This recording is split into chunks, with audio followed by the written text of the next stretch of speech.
1. First, you have some time to look at questions 1 to 6.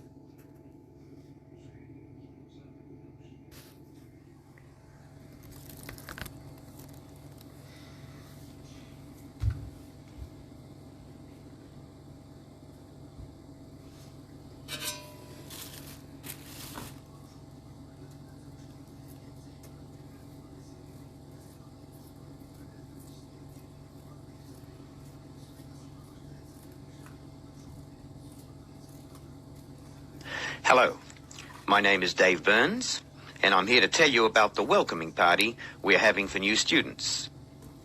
Unfortunately, the information on your invitation is inaccurate. We didn't have enough time to print new invitations, so I'll have to ask you to make changes. To start with, this isn't a welcoming lunch, it's a dance party. The next line tells you when the party will be. Friday, June 15th at 8 p.m. But I have good news. The party will end at 11 p.m. As a result of this later end to the party, the bus will go later too. So it should read, free transport to the student hostel is available, leaving Blackwell House at 11:30. And of course, other students may attend, and all students must have their student ID card with them. I hope you can come to the welcoming party. It's a really good way to get to know other students and to learn what it's like to live in this city and to study here. Just one final change. Please let us know by Thursday if you can come. Now listen while Dave Burns gives instructions for students who are going to travel by car to the party. Before you hear the rest of the conversation, you have some time to look at questions 7 to 10.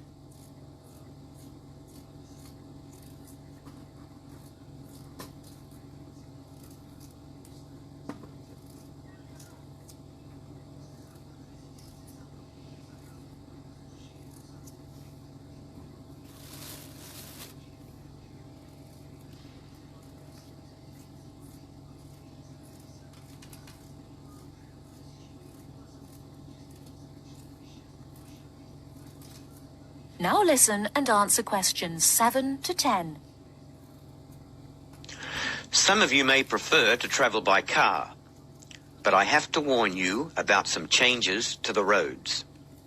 You will find there is a lot of new road work on Smith Street.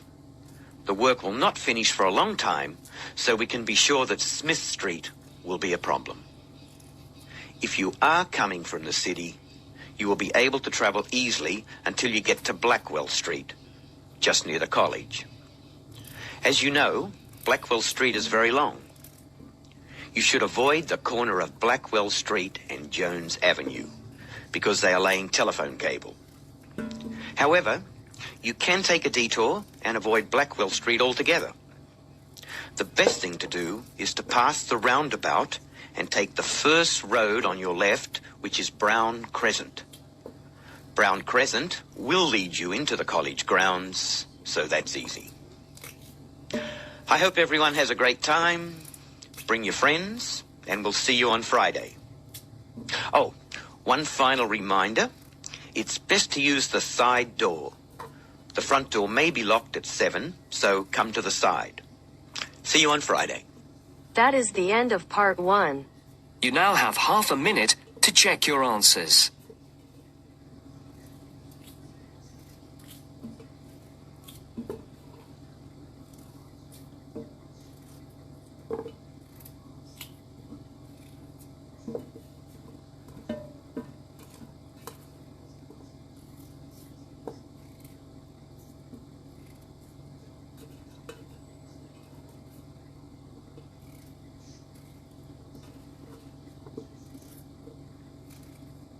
Now it turns to part 2. Part 2. In this section, you'll hear an introduction about ancient architectures. First, you have some time to look at questions 11 to 20.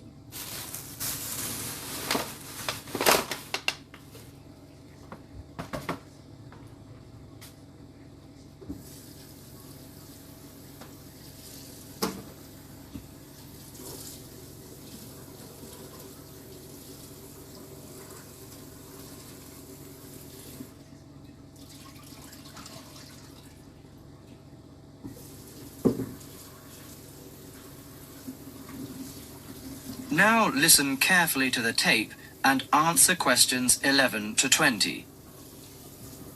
The architecture of the ancients often reflects the ideas and beliefs of that time. Some of the ancient structures can give us a glimpse into the minds of the people who built them. Now, Professor Francis is going to talk to us about ancient architecture. No story is more interesting or impressive than the story of architecture, and in particular, the activities of human beings in the art of building. Let's have a look at this in some detail. Did you ever visit the pyramids? Look at this picture, please.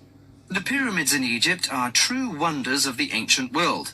Khufu's pyramid is a stunning 138-meter-high mass of 2.3 million stones, each weighing about 2.5 tons. It was built to geometrical perfection over 4,500 years ago, with simple stone and copper tools. It was so far advanced that some have suggested it was designed by aliens. Actually, there is an astronomical significance to the perfect precision of the pyramids. By using two stars that circle the sky polar point, Egyptian astronomers were able to arrange the pyramids due north. This was done because they believed the king's afterlife and the stars were closely related. They believed their pharaoh, that is, their king, had been transformed into another living being, a light in the sky in contrast to the darkness of death. Okay, now let's look at another picture. On this picture is Athens' ancient Parthenon. It is an immense columned temple, built almost entirely of marble. Athens' ancient Parthenon is a perfect model of classic Greek architecture. It was built to honor Athena, the goddess of wisdom. Therefore, it includes the ideals of logic and reason in its design. Built in the 5th century BC, the Parthenon is made up of almost 140 columns.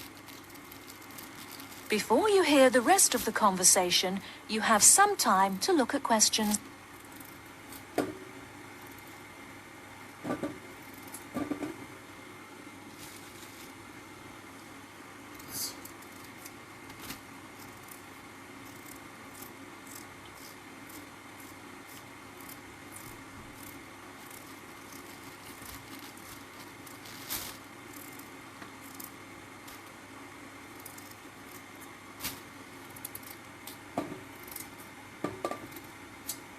The Greeks associated the columns with the virtues of a human being: strong, orderly, proud, and beautiful. The height and width of the Parthenon are designed with the rational logic of geometry. The upper diameter of each column is a bit narrower than its base. It bulges slightly in the middle and slants inward. This kind of optical illusion makes the columns appear more graceful and thus more beautiful. The Parthenon also symbolizes democracy. Each column supports the entire structure, just as each person contributes to the government. It symbolizes that Athens' government is democratic. Finally, I am going to introduce the Roman Colosseum, a large oval structure for public sports events, entertainment, or assemblies. The Roman Colosseum displays the practical nature and political thinking of Romans. The Colosseum was built in 80 AD, when, throughout its vast empire, Romans' population and wealth were growing. It was necessary for politicians to entertain the people in return for their support. Gladiators would battle wild animals, and even one another in order to entertain the bloodthirsty crowds. Constructed with tons of marble, the Colosseum stood 48 meters high. It has the capacity to hold up to 50,000 spectators. Spectators sat on the lower 3 levels, surrounded by towering roofed passageways. On hot days, a cover suspended from the top story provided shade from the sun. Ancient architecture gives us a sense of the different societies that build these amazing monuments. Through it, we can imagine what life was like when those civilizations were flourishing. That is the end of part 2. You now have half a minute to check your answers.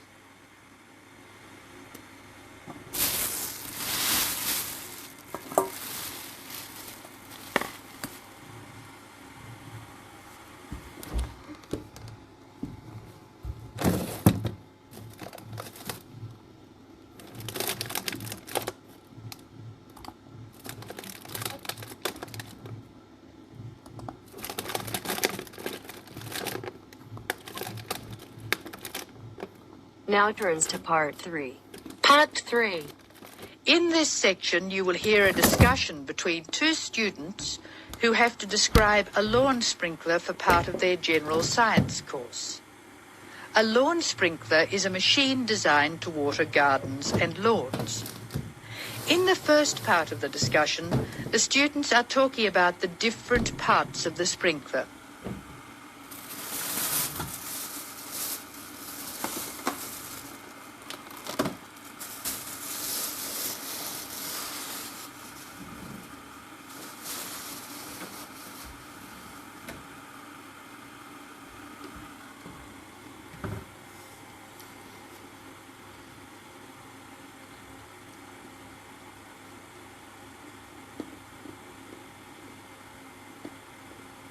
Now listen to the conversation and label the parts of the sprinkler on the diagram.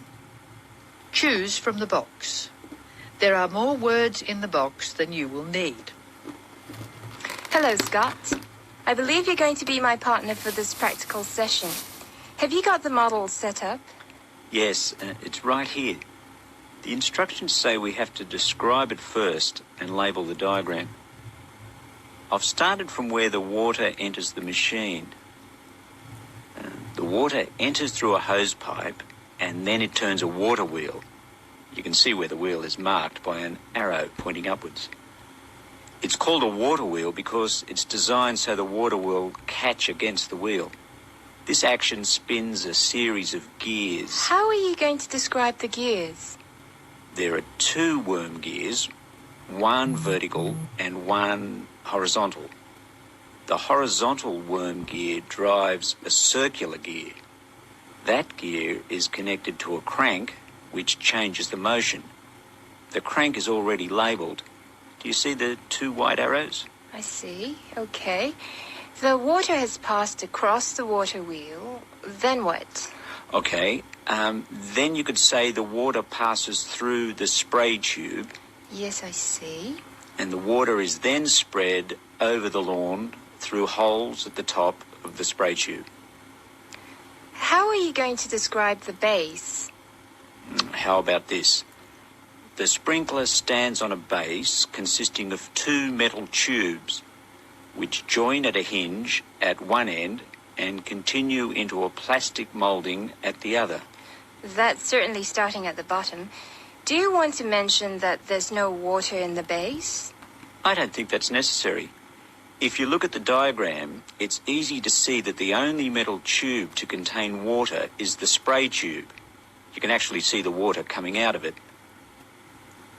Before you hear the rest of the conversation, you have some time to look at questions.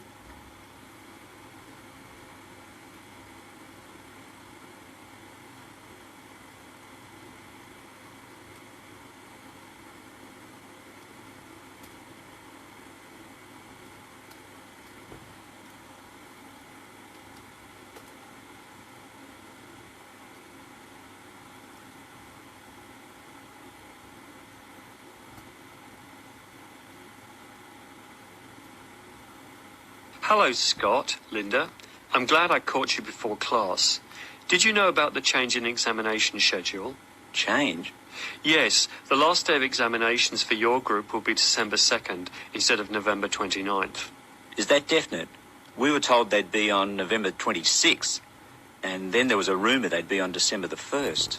The schedule's gone to the printer. There can be no changes. It's definitely December 2nd. That's a relief. I'm going to the US on December the 4th. Are you one of the exchange students? Yeah. I'm really looking forward to studying there. Do you know if their general science courses are anything like ours? It's not very likely. Actually, all basic general science courses are fairly similar. You'll find you're behind in some things and ahead in others. I wouldn't worry too much about the course. You've been doing well on this one.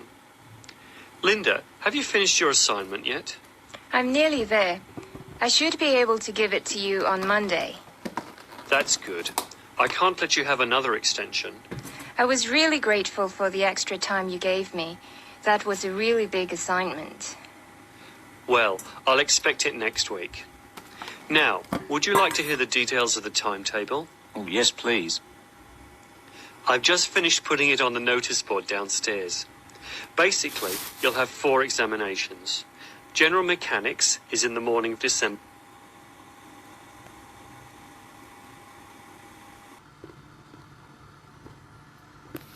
First, Physics and Maths are on the afternoon of the same day. Communications and English are on the morning of December 2nd, and Earth Sciences in the afternoon. All over in 2 days.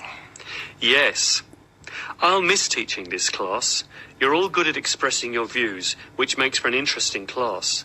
Some of the other first-year classes won't talk, and they're rather boring to teach. That is the end of part 3. You now have half a minute to check your answers.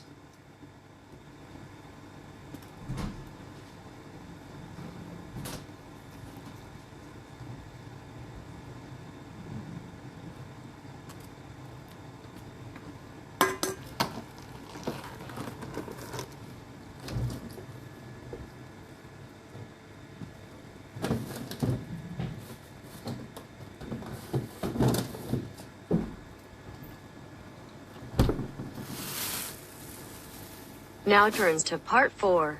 Part 4. In this section, you'll hear a conversation between a tutor and a student about the strategies of note-taking. First, you have some time to look at questions 31 to 40.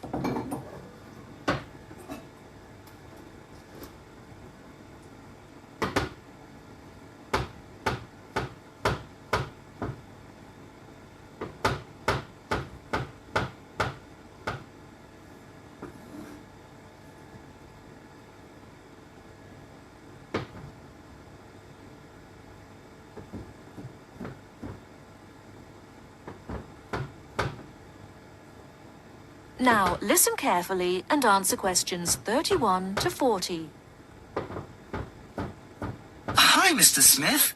I wonder whether you can spare several minutes with me. Sure. What's your name, please? John Murray. Good, John. What can I do for you? Well, I am a freshman in the communication faculty. I quite enjoy the life here, except for the difficulty I have in the lectures. You know, I find it difficult to take notes when I listen. If I take notes on my notebook, I can't concentrate on the lecture. But I feel frustrated after the lecture if I don't write down anything. As we know, note-taking is a complex activity which requires a high level of ability in many separate skills. At least 4 important skills are needed. 4? I don't expect so many. I think that needs 1 or 2 skills. Firstly, you have to understand what the lecturer says as he says it. That means you should try to develop the ability to infer the meaning of unfamiliar words from the context. You cannot stop the lecture in order to look up a new word or check an unfamiliar sentence pattern. Yes, that puts the non-native speaker like me under a particular severe strain. Often I may not be able to recognize words in speech, which I understand straight away in print. So the ability of inferring is important. Of course, you won't always be able to do this successfully. You must not allow failure of this kind to discourage you, however. It's often possible to understand much of a lecture by concentrating solely on those points which are most important. But how do I decide what's important? Well, that's in itself another skill I'd like to tell you. At first, the most important piece of information in a lecture is the title itself. If this is printed or referred to beforehand, you should study it carefully and make sure you're in no doubt about its meaning. A title often implies many of the major points that will later be covered in the lecture itself. It should help you therefore to decide what the main point of the lecture will be. Besides the title, what should I pay attention to during the speech? A good lecturer often signals what's important or unimportant. He may give direct or indirect signals. Many lecturers, for example, explicitly tell their audience that a point is important and that the students should write it down. Unfortunately, some lecturers who are trying to establish a friendly relationship with the audience are likely on these occasions to employ a colloquial style. He might say such thing as, "This is, of course, the crunch," or "Perhaps you'd like to get it down." Although this will help the student who's a native English speaker, it may very well cause difficulty for the non-native speaker. You'll therefore have to make a big effort to get used to the various styles of his lectures. I see. You mean I should get used to some colloquial expressions of the lecturer and write down the points he recommends us to take? That's right. And it's worth remembering that most lecturers also give indirect signals to indicate what's important. They either pause or speak slowly or speak loudly or use a greater range of intonation, or they employ a combination of these devices when they say something important. So, I should be aware of this and focus my attention accordingly. If I can catch the main points, how can I write them quickly and clearly? Good question. That's a problem that most students find hard to solve. Having sorted out the main points, you have to write them down. In order to write at speed, you may find it helps to abbreviate.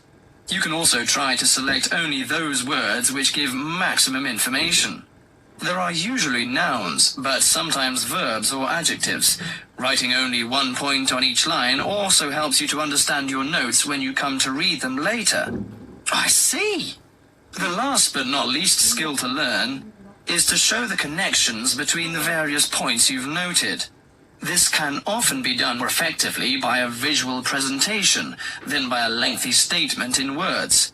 Thus, the use of spacing, of underlining, and of conventional symbols plays an important part in efficient note-taking. In this way, you can see at a glance the framework of the lecture. Thank you so much, Mr. Smith. I think I'll employ the methods in the next lecture. That is the end of part 4. You now have half a minute to check your answers.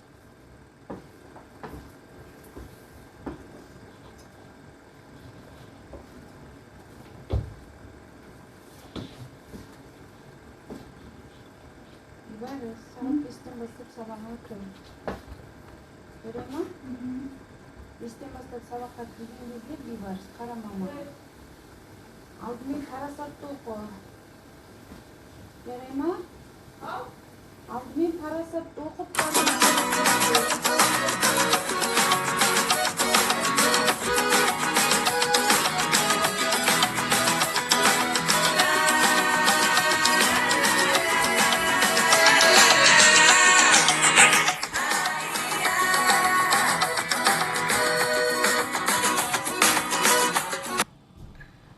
That is the end of part 3.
saat neşe var ki. İbares. Saat neşe var.